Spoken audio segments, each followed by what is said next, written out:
Good morning student, welcome to online class of biology।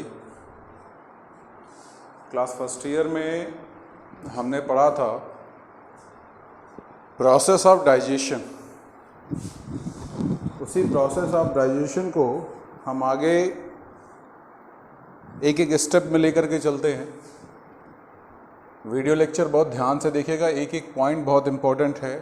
अगर आप एक भी पॉइंट मिस करोगे तो आगे की चीज़ें समझ में नहीं आएगी। दूसरी एक चीज़, लेक्चर शुरू करने से पहले ही मैं आपसे कहना चाहूँगा, आप लोग कर क्या रहे हो, 2 मिनट 3 मिनट आप वीडियो को देखते हो, पूरा देखते नहीं हो, जिसकी वजह से प्रॉपर वे में आपको चीज़ें समझ में नहीं आ रही। तो वीडियो को पूरा देखिए, हर चीज़ मैं डिस्क्राइब कर रहा हूँ, आपको क्लियरली सारी चीज़ें समझ में आएंगी। देखिए स्टार्ट करते हैं हम क्या, प्रोसेस ऑफ डाइजेशन। डाइजेशन का प्रोसेस, सबसे पहले चीज प्रोसेस ऑफ डाइजेशन हमसे कहा क्या जाता है कि डाइजेशन की जो प्रक्रिया थी वो प्रक्रिया स्टार्ट हुई थी हमारी बक्कल कैविटी, ठीक है ना। कहता बक्कल कैविटी में हमारा डाइजेशन की प्रक्रिया स्टार्ट हुई थी। और पीछे मैं आपको बता चुका हूं कि यहाँ पर 2 तरीके का डाइजेशन होता है। एक होता है मैकेनिकल और दूसरा बायोकेमिकल। और ये दोनों प्रक्रिया आपका माउथ में ही स्टार्ट हो जाती है। मैकेनिकल एंड बायोकेमिकल प्रक्रिया ये दोनों आपका स्टार्ट हो जाती है कहाँ पर, बक्कल कैविटी के अंदर। सबसे पहले हमसे कहता क्या है कि जो हम फूड लेते हैं, या हम बोल सकते हैं मैस्टिकेशन ऑफ फूड, मैस्टिकेशन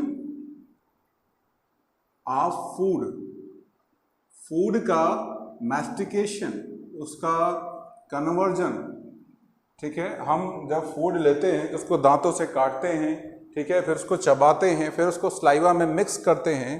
उस पूरी प्रक्रिया को क्या बोलते हैं, मैस्टिकेशन बोलते हैं, ठीक है। मैस्टिकेशन ऑफ फूड जो होता है ये आपका टीथ और टंग के थ्रू परफॉर्म होता है, ठीक है। टीथ और टंग मिल करके मैस्टिकेशन का जो प्रोसेस है उसको परफॉर्म करते हैं। तो ये चीजें आप याद रखिएगा। अगर आपसे पूछा जाए टीथ और टंग जो होता है वो क्या फंक्शन करते हैं, तो कहोगे कि टीथ और टंग ये दोनों मैस्टिकेशन करते हैं किसका, फूड का। इसके बाद कहता है क्या है कि जो स्लाइवा होता है, जो स्लाइवा होता है, इस स्लाइवा में प्रेजेंट होता है क्या, म्यूकस, जो कि ल्यूब्रिकेशन, क्या करता है, ल्यूब्रिकेशन का काम करता है। किसके, फूड के, ठीक है। और जो आपका डाइजेस्टेड फूड है, ठीक है, उस फूड को कन्वर्ट कर देता है। कहता है ल्यूब्रिकेशन का काम करेगा कौन, म्यूकस। और ये म्यूकस आएगा कहाँ पर, स्लाइवा में। स्लाइवा में म्यूकस भी सिक्रेट होता है जो फूड का ल्यूब्रिकेशन करता है और इस फूड को कन्वर्ट कर देता है किसमें, बोलस में। किसमें कन्वर्ट कर देता है, बोलस में, ठीक है। तो मैस्टिकेशन ऑफ फूड किसके थ्रू परफॉर्म हुआ, टीथ और टंग के थ्रू। स्लाइवा का काम क्या है, डाइजेशन ऑफ स्टार्च, बट उसके साथ साथ म्यूकस का सेक्रेशन होता है जो लुब्रिकेशन करता है, फूड को कन्वर्ट कर देता है किसमें, बोलस में। दूसरी एक चीज मैंने आपको बताई थी कि जो स्टार्च है, इस स्टार्च को कन्वर्ट कर दिया गया था किसमें, माल्टोज में कन्वर्ट कर दिया गया था। स्टार्च को कन्वर्ट किया गया था किसमें, माल्टोज में।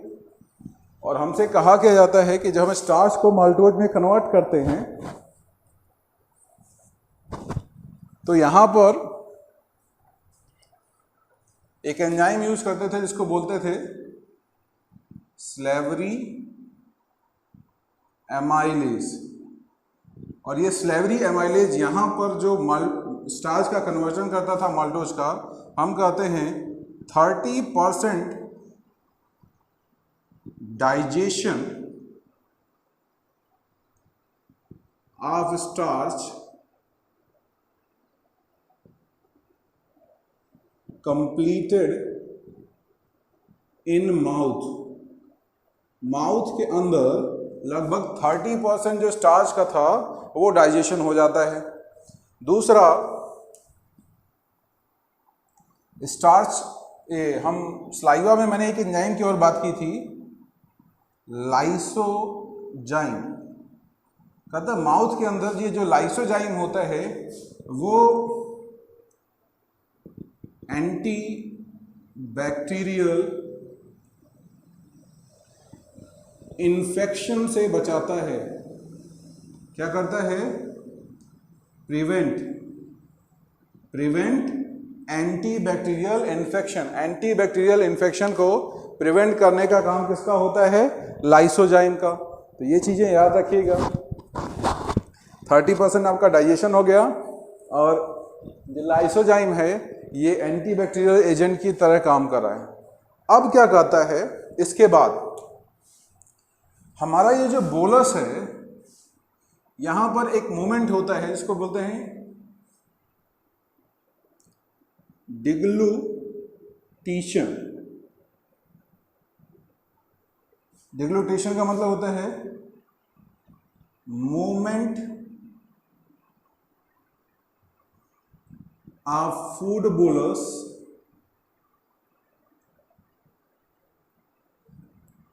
फ्रॉम pharynx to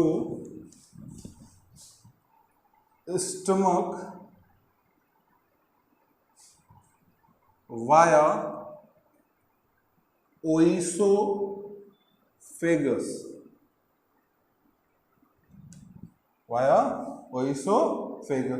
इतना नोट करिए।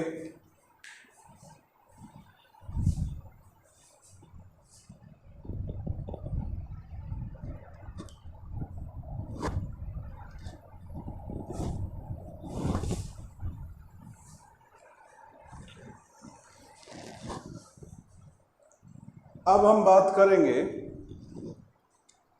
ये जो डिग्लूटेशन मूवमेंट होता है जिसमें फूड आपका मूव करके फेरिंग से ओइसोफेगस तक जाता है, कहता है वहां पर एक प्रोसेस होता है जिसको हम बोलते हैं पेरिस्टाल्सिस मूवमेंट। क्या बोलते हैं?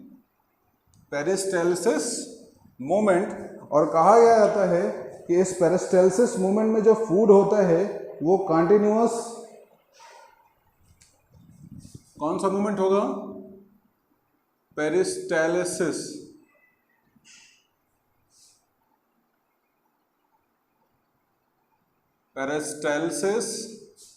मूवमेंट कहता है इस पेरिस्टाल्सिस मूवमेंट में क्या होता है कि कंटिन्यूअस, जैसे मान लो मैं आपसे कहूं कि ये हमारे पास फूड पाइप है और हमारे पास ये फूड है, तो जब ये फूड आगे की तरफ जाएगा तो ये जो आगे वाली वॉल है ये थोड़ा सा ऐसे एक्सपेंड होगी, और जो पीछे वाली बॉल है फूड वॉल वो थोड़ा सा कॉन्ट्रैक्ट होगी। थोड़ा सा क्या होगी? कॉन्ट्रैक्ट होगी, ताकि ये फूड को आगे की तरफ प्रेस कर सके। ठीक है ना? कंटिन्यूअस होगा, पीछे से जो वॉल होगी वो कॉन्ट्रैक्ट होगी, पीछे से कॉन्ट्रैक्ट होगी, तो जब पीछे से कॉन्ट्रैक्ट होगी तो फूड को आगे की तरफ प्रेस करेगी। ठीक है? और फूड जब आगे जाएगा तो जो आगे वाली वॉल होती है वो क्या होगी? थोड़ा सा एक्सपेंड करेगी, और इसी मूवमेंट को हम क्या बोलते हैं? Peristalsis movement. तो अगर आपसे पूछा जाए कि फेरिंग से ओइसोफेगस तक जो बोलस आपका पहुंचता है वो किस मूवमेंट के थ्रू पहुंचता है, बोलोगे पेरिस्टाल्सिस मूवमेंट। अच्छा, मैंने एक चीज आपको बताई थी कि जो स्टमक है वो ओइसोफेगस से कनेक्ट होता है और वहां पर एक स्फिंक्टर प्रेजेंट होता है जो फूड के मूवमेंट को क्या करता है? रोकता है। हमारा जब फूड जाता है स्टमक के अंदर तो वहां पर एक वॉल प्रेजेंट होती है जिसको बोलते हैं गैस्ट्रो ओइसोफेजियल स्फिंक्टर। गैस्ट्रो ओइसोफेजियल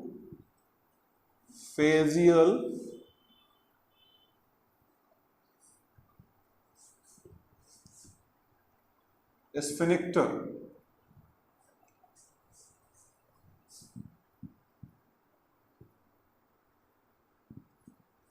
गैस्ट्रोएसोफेजियल स्फिनिक्टर कहता है इस गैस्ट्रोएसोफेजियल स्फिनिक्टर का काम होता है जो फूड का मूवमेंट होता है स्टमक के अंदर उसको रेगुलेट करना। कैसे रेगुलेट करता है जरा देखिए उसको। हमसे कहता है कि हमारे पास इस तरीके से था आपका स्टमक जो कि पाइलोरिक रीजन में जाकर के ओपन होता था। यहां पर ये स्फिनिक्टर प्रेजेंट होता है। यहां पर क्या होता है, ये स्फिनिक्टर प्रेजेंट होता है और ये केवल एक डायरेक्शन में खुलता है। जैसे मान लीजिए अगर ये स्फिनिक्टर है तो जब फूड आता है तो फूड की वजह से ये ऊपर की तरफ बेंड हो जाता है और जो फूड होता है वो आपका आगे के डायरेक्शन में मूव कर जाता है। कभी कभी देखा होगा कि हमको उल्टी होती है, वोमिटिंग होती है। वोमिटिंग में क्या होता है, नॉर्मली इसका जो मूवमेंट था वो बैकवर्ड था, ये अपवर्ड साइड में मूव करता है जिसकी वजह से अच्छा वोमिटिंग होती क्यों है, कहता है स्टमक में कॉन्ट्रैक्शन होता है और जब कॉन्ट्रैक्शन होता है तो जो फूड होता है वो इस गैस्ट्रोएसोफेजियल स्फिंक्टर पर प्रेशर लगाता है जिसकी वजह से ये अपसाइड मूवमेंट होता है और जो फूड होता है वो आपका ओएसोफेगस और फेरिंक्स के थ्रू बक्कल कैविटी में आ जाता है। ठीक है, तो ये बना लीजिए और इसको क्या बोलते हैं, ओएसोफेजियल स्फिंक्टर। और ये क्या करता है, control the movement of food in stomach. Stomach में जब फूड आता है तो उसके मूवमेंट को कंट्रोल करने का काम होता है किसका, गैस्ट्रोएसोफेजियल स्फिंक्टर का। नोट कर डालिए।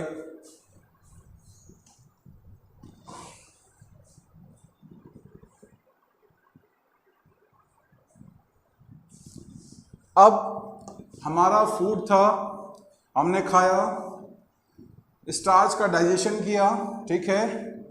स्लाइवा में म्यूकस प्रेजेंट थे, उस म्यूकस ने क्या किया, सारे फूड को लुब्रिकेट करके आपस में ज्वाइन करके कन्वर्ट कर दिया बोलस में और फिर ये फूड हमारा बक्कल कैविटी से मूवमेंट करता हुआ फेरिंक्स के थ्रू कहाँ आ गया, स्टमक के अंदर।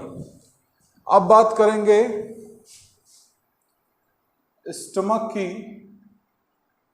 कहता है स्टमक की जब बात करते हैं तो स्टमक हमने एलिमेंट्री कैनाल पढ़ी थी, उसमें 4 लेयर पढ़ी थी, सिरोसा, मस्कुलरिस, सबम्यूकोसा और म्यूकोसा। स्टमक की जो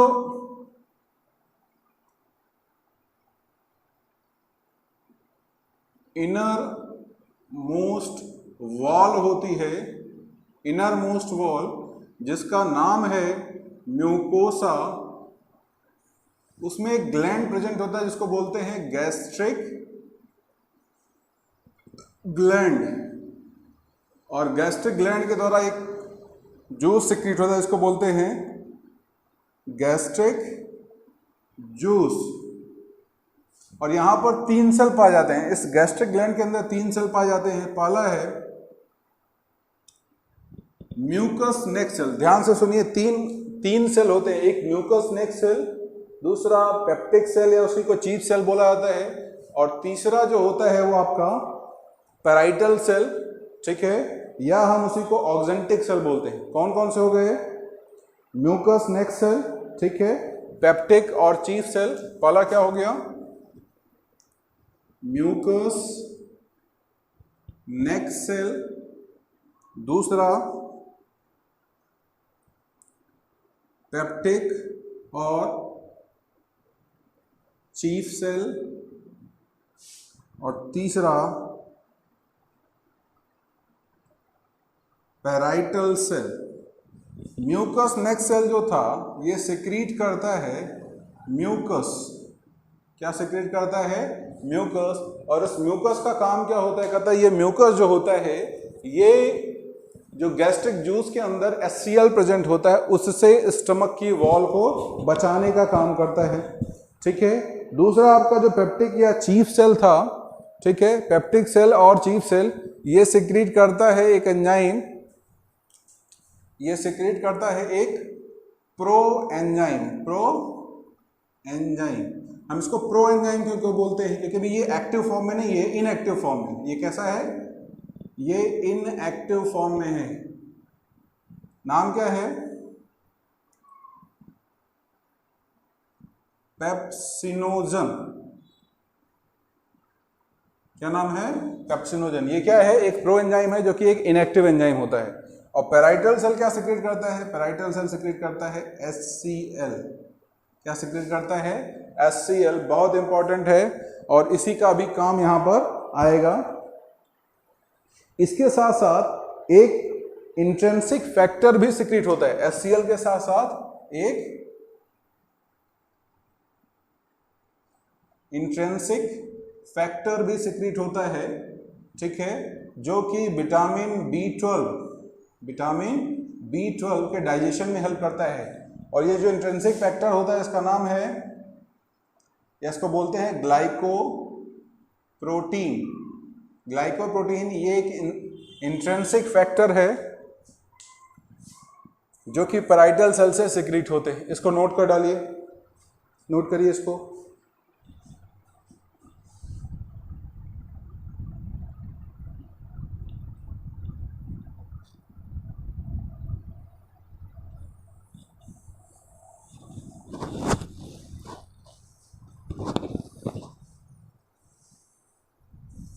अब क्या कहता है,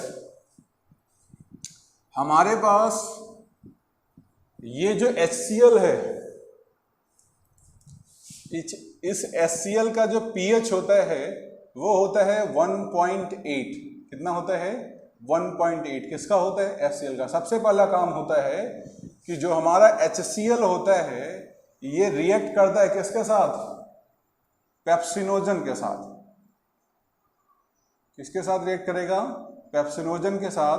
और जब रिएक्ट करता है पेप्सिनोजन के साथ तो पेप्सिनोजन को कन्वर्ट कर देता है। अभी पेप्सिनोजन कैसा है? इनएक्टिव है। इस इनएक्टिव पेप्सिनोजन को कन्वर्ट कर देगा एक्टिव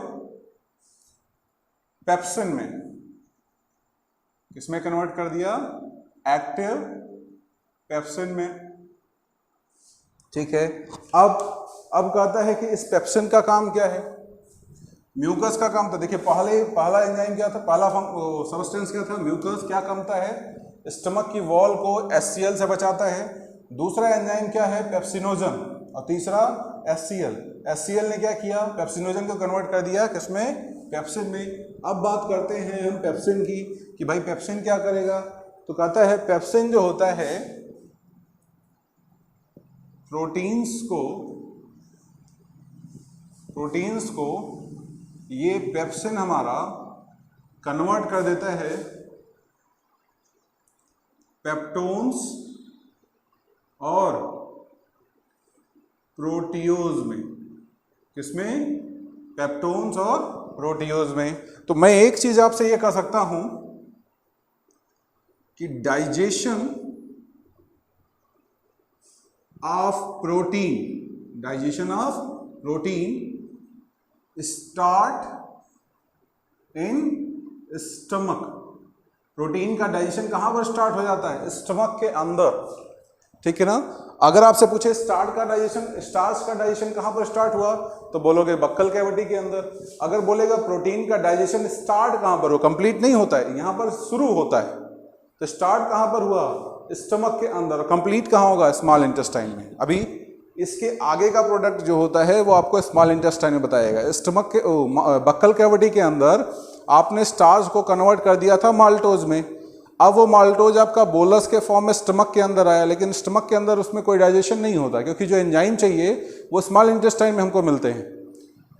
उस फूड में जो प्रोटीन था, उस प्रोटीन के लिए जो एंजाइम चाहिए थे वो हमको स्टमक में मिल गए। तो प्रोटीन का डाइजेशन स्टार्ट हो गया और प्रोटीन को एक्टिव एंजाइम पेप्सिन ने कन्वर्ट कर दिया पेप्टोन्स और प्रोटियोज में। और ये चीज याद रखिएगा कि पेप्सिनोजन को HCl कन्वर्ट करता है किससे? पेप्सिन में। पेप्सिनोजन जो सिक्रीट होता है, ठीक है, चीफ सेल के द्वारा, वो इनएक्टिव फॉर्म में होता है। उसको एक्टिव फॉर्म में कन्वर्ट किया जाता है किसके थ्रू? HCl के थ्रू, ठीक है। नोट कर डालिए इतना।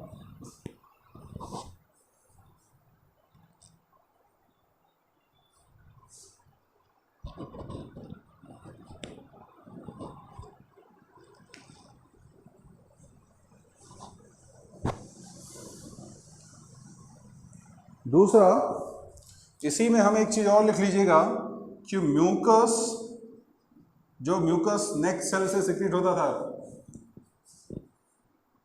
and bicarbonate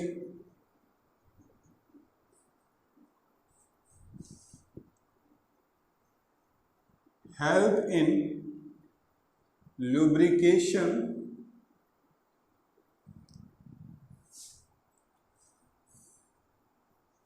of stomach wall. Stomach wall के लुब्रिकेशन में कौन काम करेगा? बाइकार्बोनेट और म्यूकस। और दूसरा हमसे क्या कहा जाता है कि यही बाइकार्बोनेट और म्यूकस क्या करता है? कहता है म्यूकोसल एपिथेलियम जो होते हैं, ठीक है, उसको प्रोटेक्ट करता है। एक तो काम उसने क्या किया? लुब्रिकेशन। और दूसरा इसे में लिख सकते हो protect the mucosal epithelium, protect करता है म्यूकोसल एपिथेलियम से, एपिथेलियम को protect mucosal epithelium from HCl, HCl से, ठीक है, म्यूकस की जो एपिथेलियम लेयर होती है, सेल्स होती है, उनको बचाता है। इसको नोट कर डालिए।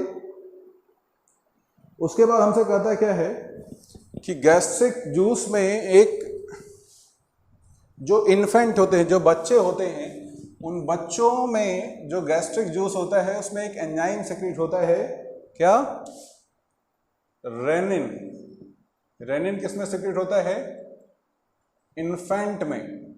और ये रेनिन क्या करता है? कहता है रेनिन जो होता है वो मिल्क प्रोटीन के डाइजेशन में हेल्प करता है। किसके डाइजेशन में हेल्प करता है? Milk protein. और मिल्क प्रोटीन होता क्या है? केसीन। केसीन एक मिल्क प्रोटीन है जिसके डाइजेशन में हेल्प कौन करता है? रेनिन, ठीक है। दूसरा, गैस्ट्रिक जूस में रेनिन के अलावा सेक्रेट होता है लाइपेज। क्या सेक्रेट होता है? लाइपेज। और लाइपेज क्या होता है? ये फैट के डाइजेशन में हेल्प करता है। आगे जब फैट का इमल्सिफिकेशन होगा तो वहां पर लाइपेज हमारी मदद करेगा। इतना नोट करिए। और ये पूरा का पूरा जो प्रोसीजर हमने पढ़ा है, यही इतना काम स्टमक के अंदर होता है, ठीक है। अब जो हमारा फूड है वो स्टमक के पाइलोरिक रीजन से जाकर के गिरेगा किसमें? स्मॉल इंटेस्टाइन के डिओडिनम में। इसको नोट कर लिए।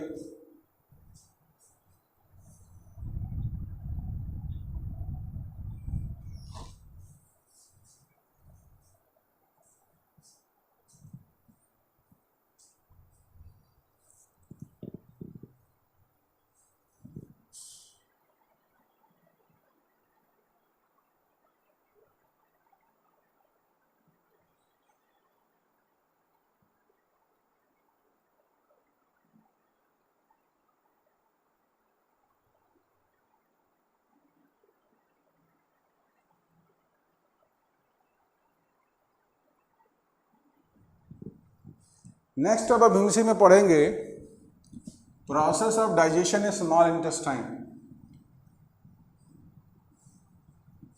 और जो हमने स्टार्च का इनकम्प्लीट डाइजेशन किया था, ये प्रोटीन का इनकम्प्लीट डाइजेशन किया था, वो कंप्लीट होगा कहाँ पर? स्मॉल इंटेस्टाइन में। सबसे पहले चीज स्मॉल इंटेस्टाइन,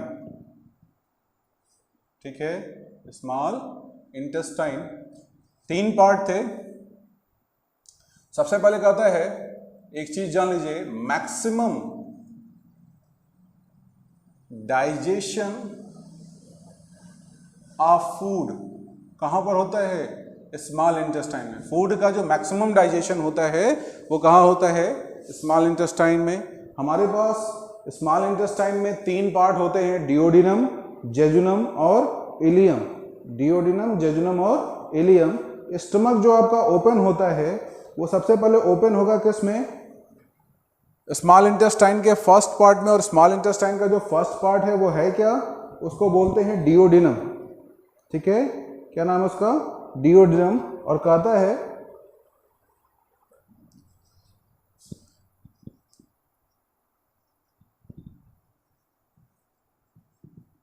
इस डिओडिनम में एक डक्ट आकर के ओपन होती है जिसका नाम है हिपैटो पैनक्रियाटिक डक्ट। हमारा सारा का सारा फूड स्टमक से कहाँ आ गया, डिओडिनम में आ गया। और डिओडिनम में हमारे पास एक डक्ट आकर के ओपन होती है, क्या, हेपेटोपेनक्रियाटिक डक्ट। इस हेपेटोपेनक्रियाटिक डक्ट से सबसे पहली चीज सिक्रीट होता है पैनक्रियाटिक जूस, और इस पैनक्रियाटिक जूस में बहुत सारे एंजाइम पाए जाते हैं। पहला है ट्रिप्सिनोजन, दूसरा काइमो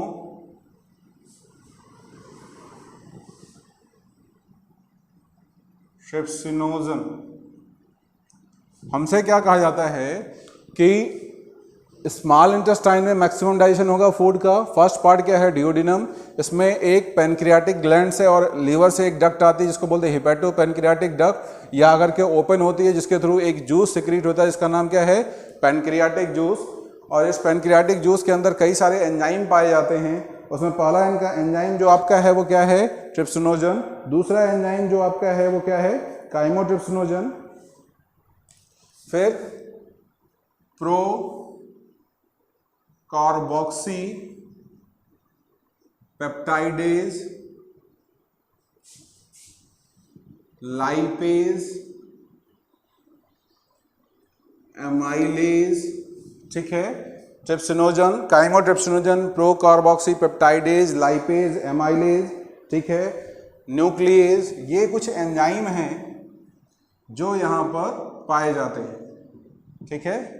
अगर आपसे पूछेगा कि डिओडिनम में जो पैनक्रियाटिक डक्ट आकर के ओपन होती है उसमें जो पैनक्रियाटिक जूस होता है उसमें कौन कौन से एंजाइम पाए जाएंगे, trypsinogen, chymotrypsinogen, pro carboxy peptidase, lipase, amylase और न्यूक्लिएज। ये जितने भी एंजाइम हैं ये सब इनएक्टिव फॉर्म में हैं। कैसे हैं, इनएक्टिव फॉर्म में, अभी ये एक्टिव फॉर्म में नहीं है। इसको सबसे पहले काम हमको करना होगा क्या, एक्टिव फॉर्म में कन्वर्ट करना होगा। और एक्टिव फॉर्म में इनको कन्वर्ट किया जाता है, जैसे हमने स्टमक के अंदर पढ़ा था, स्टमक के अंदर आपका प्रोपेप्सिन कन्वर्ट होता था पेप्सिन में, इनएक्टिव से एक्टिव फॉर्म में, वैसे ही यहाँ पर भी होता है। हमसे कहा क्या जाता है, ट्रिप्सिनोजन जो होता है